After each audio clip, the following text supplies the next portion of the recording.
If you already have like an existing energetic attachment to them, you have that bond already, the key to bring them back is to then detach. Now, this is probably happening with an ex. You have that existing bond, that soul tie with them. And whether you like it or not, we can feel one another's thoughts. Even if you're thinking about them, sometimes it can be their thoughts telepathically in your head. I think it can go one of two ways, honestly. If you're thinking of them too much, it can completely repel the energy, because whatever we chase, it moves away from us. We need to bring it in. Have you ever had an experience where you forget about someone and you get over them, and then that's when they come back? It has happened to me countless times.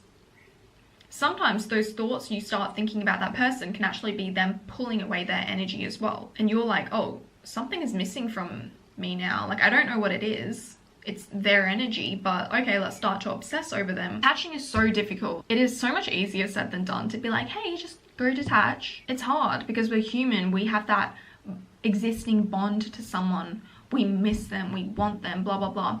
But the key here is to just give it time, and also not nurture your obsession with them. So to cut that obsession, you need to stop talking about them to your friends. You need to stop stalking them. You need to put that energy onto your own life. What you can also do is to manifest a higher love, a better love. And I like to say to the universe, if that person is meant for me, then bring them back into my life. If not, bring me someone better. So I love the Aaron Doughty love meditation. Works every time. My friend, she told me she did this meditation. She went on a train, literally met her fiance. It's wild. It's actually quite simple to manifest an ex back.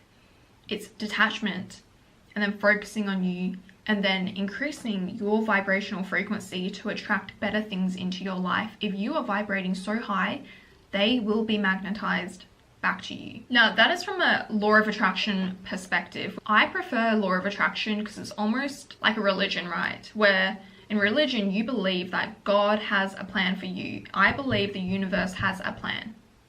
So I allow the universe to either remove that person or bring it back into my life. And if there is someone better, someone new will come.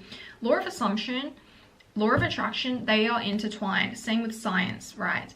Because it's all based on frequency. When you are doing repetitive affirmations with Neville Goddard's law of assumption, that is like the same thing. It's like elevating your frequency and then almost coding your reality to make sure that comes into your life.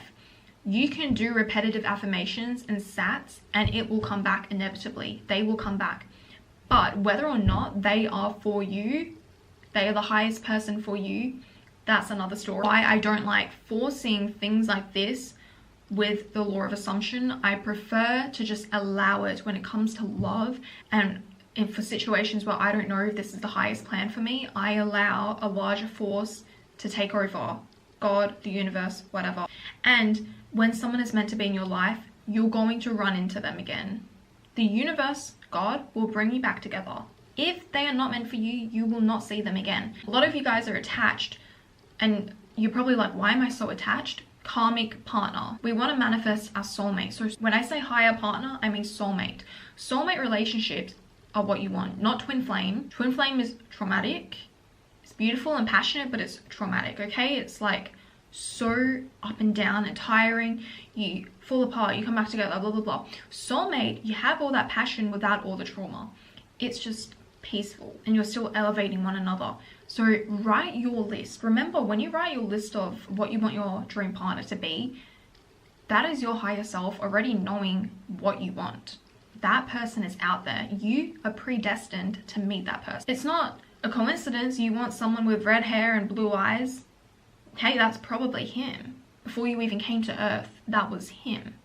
Now, we have multiple soulmates. We have so many. It comes in the forms of friends, animals, lovers, whatever, teachers. Whoever is meant for you at that time will come into your life. I'm telling you, the karmic partners who've come into my life, where they're destined to be in my life, I could have not predicted their arrival. And it never happened forcefully. It never happened through me like going and looking for them. It just naturally happened. It will happen in divine timing according to the universe or God's plan. So let's recap. You want to manifest your ex, detachment, elevate frequency. And if you want to force it, law of assumption, repetition, affirmations, state akin to sleep. If you want to manifest soulmate, frequency, elevate vibration, put yourself out there, which means simply go out into the world more and have your list of what you want.